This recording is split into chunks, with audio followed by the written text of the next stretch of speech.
The average person opens up Instagram 150 times a day. But that's by design. Like you said, companies, from product design, they're putting fortunes in to understand why we do what we do.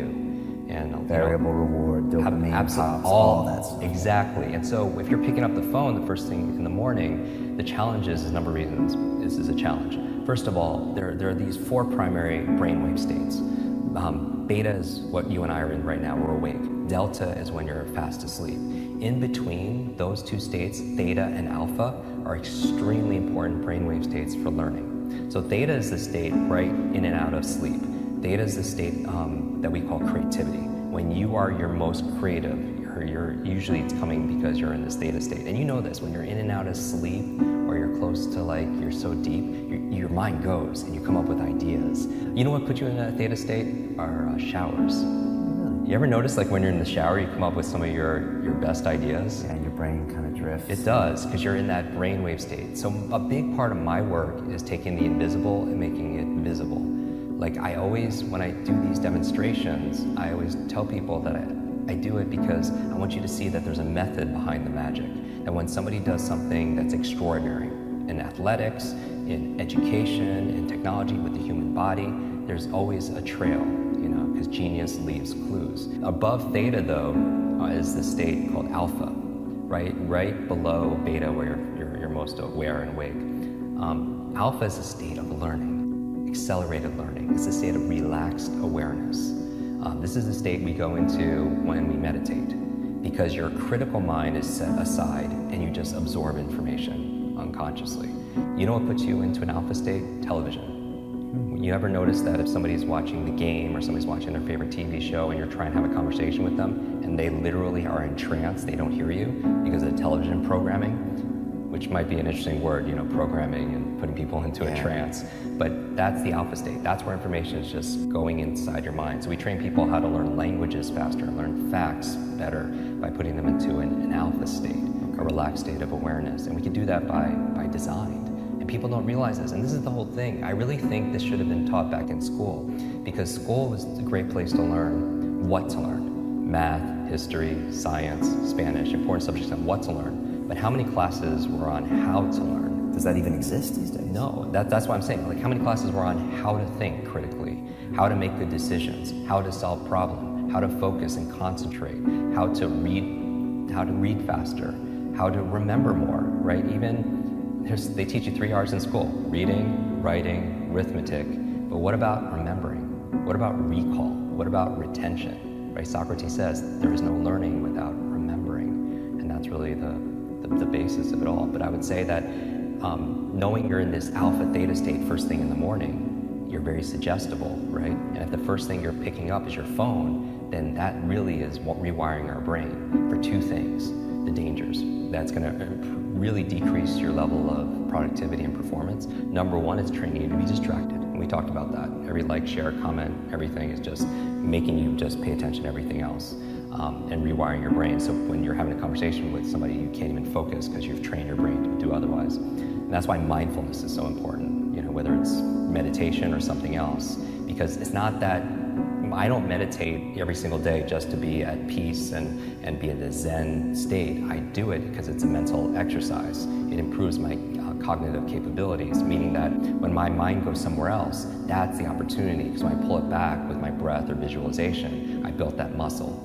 Because here's really the basis of my work is really about taking nouns and turning them into verbs. So what do I mean by that? It's like so many people, they wake up and say, oh, I hope I have energy today, or I have motivation today, things that they have, right? I have creativity so I can write today or make videos, or I have memory, or I have focus and concentration. Those aren't things you have, those are things you do. And so you don't have love, you do loving things. You don't have energy, you do things that give you energy. Just like that applies, same thing with learning. You don't have focus, there's a process for doing focus. You don't have a memory, there's steps to improve your memory or to remember things better. Creativity is not something you have, there's actually a process for creativity.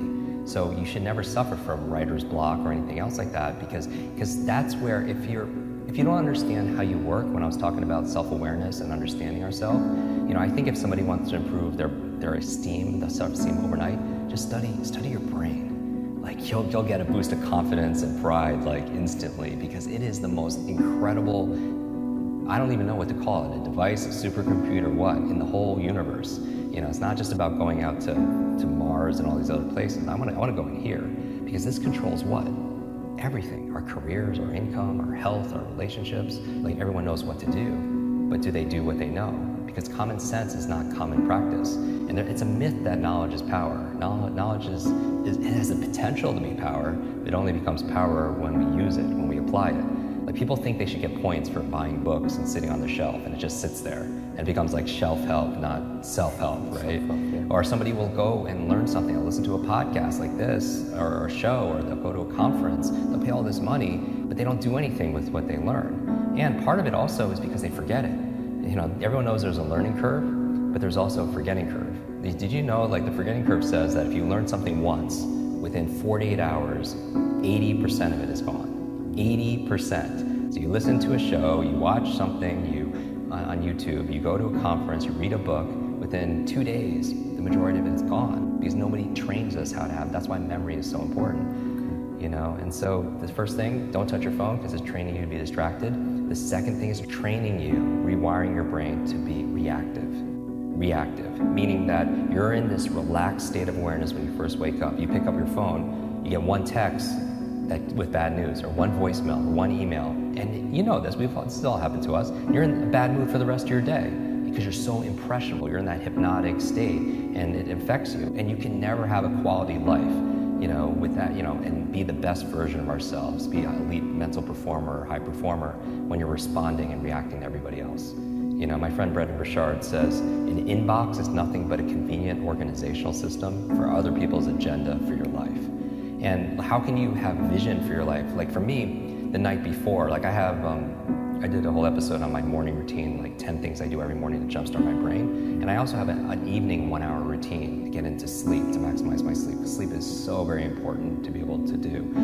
But one of the processes I do, besides blackout curtains and cold and temperatures and breath and stuff, meditation, is I don't touch a screen, right? Because it creates blue light. And most people should know this. The screen on your laptop, your phone, everything else emits this blue light, which inhibits the melatonin production, which helps you to relax and go to sleep. So no screens. But the other thing I do is I write down the 3 things I want to accomplish the next day personally, and the other 3 are professionally. So now when I wake up, I have a vision for my life. Like this is a win today if I just get these 3 things done personally and 3 things professionally.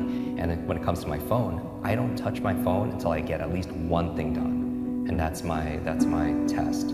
If I could just do that, and it's not always perfect, but it's about progress, right? Because practice makes progress, right? And there's never going to be a perfect. And I think people need to find what works for them. But I would say again, to step out is don't trust yourself as the expert instead of somebody else, and test it. Maybe for 1 week, keep your phone outside your bedroom for just 1 week, and don't touch it for the first hour a day, and spend the first hour a day being a thermostat, not a thermometer. Because a thermometer, what's a function? It reacts to the environment. And that's a kind of crappy way to live. Not that we do react to the environment. We react to the weather, right? We react to how clients treat us, but to the degree we're happy is that we have the locus, the location of control inside, right? All the studies show that the happiest people are the ones that feel like they have the control over their happiness, and not put it to somebody else, a person or a place or something like the economy or politics or anything, right? So a thermometer reacts to the environment, but a thermostat is different. What does that function? It sets the environment. It sets a goal, it sets a temperature, and then the environment raises to it.